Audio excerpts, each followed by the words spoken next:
በመካከላችን ተገኝቶ እንዲያስተምረን ቅዱስ ፈቃዱ ይሁንልን። እንደ እግዚአብሔር ቅዱስ ፈቃድ በዚህ አብይ ጾም እግዚአብሔር በምህረቱ ቢያስፈጽመን ስለ ቅዳሴ እየተማማርን እንዘልቃለን ብለን ቃል ገብተን ነበረ ሁላችንም። አሁን እግዚአብሔር ፈቅዶና ወዶ ከሁለተኛው ሳምንት ተገናኝተናል። ዛሬ የምንማማረው ደግሞ የቅዳሴ ክፍል ቅዳሴና ቤተ ክርስቲያን ሚል ርዕስ እናያለን ማለት ነው። የዛሬ ሳምንት የተማርነው ቅዳሴ ምንድን ነው የሚለውን ነው። የቅዳሴን መንፈሳዊ ፍቹን በደንብ ባይሆንም የመጠናችን ያህል ሰፋ አድርገን ለማየት ሞክረናል። ዛሬ ደግሞ ቅዳሴና ቤተ ክርስቲያን ሚል እናያለን። እንግዲህ ቅዳሴ የመጨረሻው የአገልግሎት አክሊል እንደሆነ ተነጋግረናል እና እንደዚያ ከሆነ ቅዳሴው ደግሞ የሚካሄደው በቤተ ክርስቲያን ስለሆነ ቅዳሴና ቤተ ክርስቲያን ምንድን ናቸው ነው። እንግዲህ ቅዳሴና ቤተ ክርስቲያን ቅዳሴው የምንነጻበት፣ የምንቀደስበት፣ ይቅርታ የምናገኝበት፣ ከእግዚአብሔር ጋር የምንገናኝበት ነው። ይህ ሁሉ የሚካሄደው ደግሞ በቤተ ክርስቲያን ነው። በግለሰብ ቤት መሆን አይችልም። ለምሳሌ በጳጳሱ ቤት ቅዳሴ አይቀደስም። እንግዲህ ከጳጳሱ የበለጠ የመጨረሻ የቤተ ክርስቲያን ማዕረግ የለም። ግን የጳጳሱ የቱንም ያህል እንኳን ቅዱስ ቢሆን በጳጳሱ ቤት እንኳ ሊቀደስ አይችልም። በቤተ ክርስቲያን ብቻ ነው የሚቀደሰው እና ቤተ ክርስቲያንና ቅዳሴን ምንድን ነው የሚያገናኛቸው የሚለውን እናያለን ማለት ነው። የመጀመሪያው ቤተ ክርስቲያን ውስጥ የሚቀደሰው ለምንድን ነው ስትሉ፣ ቤተ ክርስቲያን የእግዚአብሔር ቤት ስለሆነች ነው መልሶ። የመጀመሪያው የእግዚአብሔር ቤት ነው። ይሄኛው የእግዚአብሔር ምስጢር ነው። የእግዚአብሔር ምስጢር ደግሞ የሚካሄደው በእግዚአብሔር ቤት ነው። ጳጳሱ የቤተ ክርስቲያን አባት ነው እንጂ ቤቱ ግን ቤተ ክርስቲያን ግን አይደለም። ምናልባት የክርስቲያን ቤት ሊሆን ይችላል፣ የአንድ ትልቅ አባት ቤት ሊሆን ይችላል። የቤተ ክርስቲያን ትልቅ ማዕረግ ያለው አባት ቤት ነው፣ ግን ቤተ ክርስቲያን የአምልኮ ቦታ ግን አይደለም። ስለዚህ የሚሆነው ምንድነው? ቤተ ክርስቲያን የእግዚአብሔር ቤት ናት። አንደኛ ጢሞቴዎስ ምዕራፍ 3 ቁጥር 15 ላይ ሲናገር ቅዱስ ጳውሎስ እንደገለጸልን ወእዝ ዘከ ከመ ታስተራት ቤተ ክርስቲያኑ ለእግዚአብሔር፣ የእግዚአብሔርን ቤተ ክርስቲያን ትሰራና ታከናውን ዘንድ አዝሃለሁ። አምዳ ወድዳ ለጽድቅ ቤቱ ለእግዚአብሔር ሕያው፣ ይቺውም የእውነት መሰረትና ግድግዳ የሕያው እግዚአብሔርን ቤት ናት ይላል። የእውነት መሰረት የሕያው እግዚአብሔር ቤት ናት። የእውነት መሰረት የሕያው እግዚአብሔር ቤት። እውነት ከቤተ ክርስቲያን ነው የተገኘው ማለት ነው። እውነት ከቤተ ክርስቲያን የተገኘው፣ ቤተ ክርስቲያን የእውነት ሚዛንም ጭምር ናት። እውነትንም ትለካዋለች። ሐሰት እውነት መስሎ ቀለም ተቀብቶ ቢመጣ የምትለካው ቤተ ክርስቲያን ናት። በየዘመናቱ ሐሰት ቢፈጠር፣ ሐሰተኛ መምህር ቢመጣ፣ ሐሰተኛ መጽሐፍ ቢጻፍ፣ ሐሰት የሆነ አምላክ ቢመጣ፣ ጣዖት ቢመጣ፣ በክርስቶስ ስም ሌላ ክርስቶስ ቢመጣ፣ የውሸት ክርስቶስ፣ የምንለካው በምንድን ነው? መለኪያው አህዛችን ምንድን ነው ተብለን ብንጠየቅ የዚህ ሁሉ መለኪያው ቤተ ክርስቲያን ናት። እንደ ቤተ ክርስቲያን መምህር ይለካል። እንደ ቤተ ክርስቲያን ትምህርት ይለካል። እንደ ቤተ ክርስቲያን ሐዋርያ ይለካል። እንደ ቤተ ክርስቲያን ማለት ነው እና ቀላል እንዳይመስላችሁ እውነት እንደ ቤተ ክርስቲያን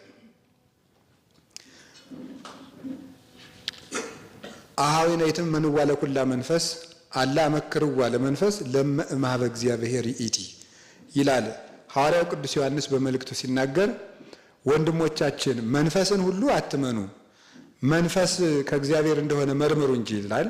መንፈስ ብሎ መምህር ተብሎ ነው የሚተረጎመው። መምህርን ሁሉ አትመኑ፣ መምህሩ ከእግዚአብሔር እንደሆነ መርምሩ ነው።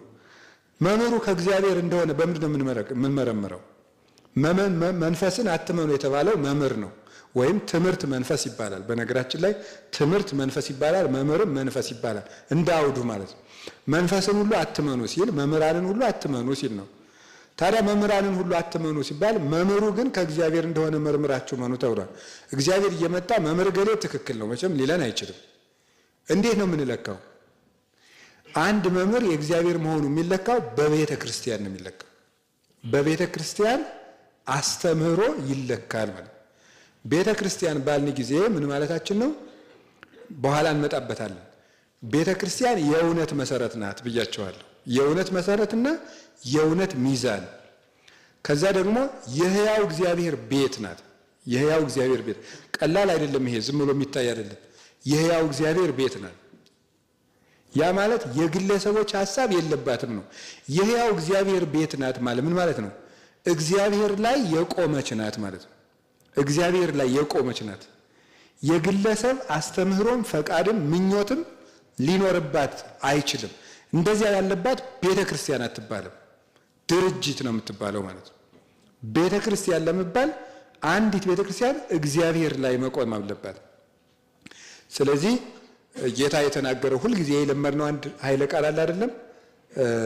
የማቴዎስ ወንጌል ምዕራፍ 16 ቁጥር 17 ላይ ያለው ቅዱስ ጴጥሮስ ምን ብሎታል? ጌታ አንተ አለት ነህ፣ በአንተ ላይ ምንን እሰራታለሁ ነው ያለው?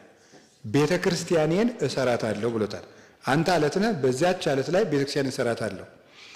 ብዙ አባቶቻችን ሊቃውንት እንደሚተረጉሙት አንተ አለት ነህ፣ በዚያ አለት ላይ ቤተ ክርስቲያኔን እሰራታለሁ የሚለው ጴጥሮስ ራሱ የቆመበት አለት ምንድን ነው? በዚያ አለት ላይ ቤተ ክርስቲያኔን እሰራታለሁ ያለው ምንድን ነው ብላችሁ ታስባላችሁ? ጴጥሮስን አለት አለው። ጴጥሮስ የቆመበት ደግሞ አንድ አለት አለ። ያ አለት ምንድን ነው? አንተ አለት ነህ፣ በዚያም አለት ላይ ቤተክርስቲያንን መሰረታታለሁ አለው። ያ አለት ማን ነው ይመስላችኋል? ያ ማለት ከዚያ ቀድሞ ጌታችን መድኃኒታችን ኢየሱስ ክርስቶስ እንግዲህ ታሪኩን አልተርከውም። ቅዱሳን ሐዋርያትም ሰው እኔን ማን ይለኛ ብሎ ጠይቋቸው እገሌ ይሉሃል፣ እገሌ ይሉሃል፣ እገሌ ይሉሃል፣ እገሌ ይሉሃል ብለው ነግረውታል። እናንተስ ማን ትሉኛላችሁ ብሎ ሲጠይቃቸው ግን እኔ ምን ብለው ነው የመለሱለት? አንተ የሕያው እግዚአብሔር ልጅ ክርስቶስ ነህ አሉት። አንተ የሕያው እግዚአብሔር ልጅ ክርስቶስ ነህ አሉት። ጴጥሮስ አንተ አለት ነህ፣ በዚህ አለት ላይ ቤተክርስቲያን መሰረታታለሁ አለው። ስለዚህ ያ ጴጥሮስ የቆመበት አለት ማን ነው ማለት ነው? ክርስቶስ ነው ማለት ነው። ክርስቶስ ነው። አሁን ልብ ብላችሁ ስሙ። ለምንድን ነው ጌታ እስከዚያ ሳይል እዚህ አለት ላይ ነው ቤተ ክርስቲያኔን የምመሰርተው ያለው? ለምንድን ነው? ትክክለኛውን የክርስቶስ ማንን እንግዲህ ከዛ በፊት ሌሎቹ ሐዋርያት ኤርምያስ ነህ፣ ዮሐንስ ነህ፣ ሙሴ ነህ፣ ከነቢያት አንዱ ነህ ይሉ ትባላለህ ብለው ብዙ ማንነቶች ጠርተዋል። እነዚህ ላይ ቤተክርስቲያን አልቆመችም። ቤተክርስቲያን ኤርምያስ ላይ፣ ቤተክርስቲያን ዮሐንስ ላይ፣ ቤተክርስቲያን ሙሴ ላይ አይደለም የቆመችው። ቤተ ክርስቲያን እነዚህ የቆሙበት አለት ላይ ነው የቆመችው። እነዚህ የቆሙበት አለት ማን ነው? ክርስቶስ ነው። እዚህ ለኛው ላይ ነው የምሰራው ያለው ለዚህ ነው። ነቢያትና ሐዋርያት የዚህ ህንፃ ተጋጣሚዎች ናቸው። በዚህ የማዕዘን ድንጋይ ላይ የቆሙ ህንፃዎች ናቸው እነዚህ። ወይም ደግሞ ሌላ ጊዜ እንደያገባባቸው ሲተረጉሙ ሐናጺዎች ናቸው። በነቢያትና በሐዋርያት መሰረት ላይ ታንጻቸዋል አይደለም የሚለው? በነቢያትና በሐዋርያት ኤፌሶን ምዕራፍ 2 ቁጥር 20 ላይ በነቢያትና በሐዋርያት መሰረት ላይ ታንጻቸዋል። የነቢያትና የሐዋርያት መሰረታቸው ማን ነው ስንል የማዕዘኑም ድንጋይ ክርስቶስ ነው ይላል ቅዱስ ጳውሎስ። የማዕዘኑም ድንጋይ ክርስቶስ ነው። ስለዚህ ቤተ ክርስቲያን ማን ላይ ቆማለች ተብለን ብታይ ክርስቶስ ላይ። ወይም ቤተ ክርስቲያን የቆመችው የክርስቶስ ማንነት ላይ ነው የቆመችው ማለት ነው። የክርስቶስ ማንነት ላይ የቆመች ነው። እዚያ ላይ ያልቆመች ቤተክርስቲያን አትባልም። የግለሰቦች ማንነት ላይ፣ የአንድ ሊቅ ማንነት ላይ፣ የአንድ ጻድቅ ማንነት ላይ አይደለም የቆመችው። ክርስቶስ ላይ የእግዚአብሔር ማንነት ላይ ነው የቆመችው ማለት ነው። እነዚህ ቅዱሳን ሁሉ የህብረቱ አንድነትና አናጺዎች ናቸው። እኛ ደግሞ አንዳንድ ድንጋዮች ነን። እየጠረቡ የሚያስገቡን ደግሞ እነዚህ ቅዱሳን አባቶቻችን ናቸው። አንድ ድንጋይ ነን። ለክርስቶስ ማህበር እድምተኛ እንድንሆን እየጠረቡ እናንተ ብሎ እንደነገረን ቅዱስ ጳውሎስ ነግሮናል። እናንተ የእግዚአብሔር ህንፃ ናችሁ ብሎ ነግሮናል። ሁለተኛ ጢሞቴዎስ ምዕራፍ 3 ላይ እናንተ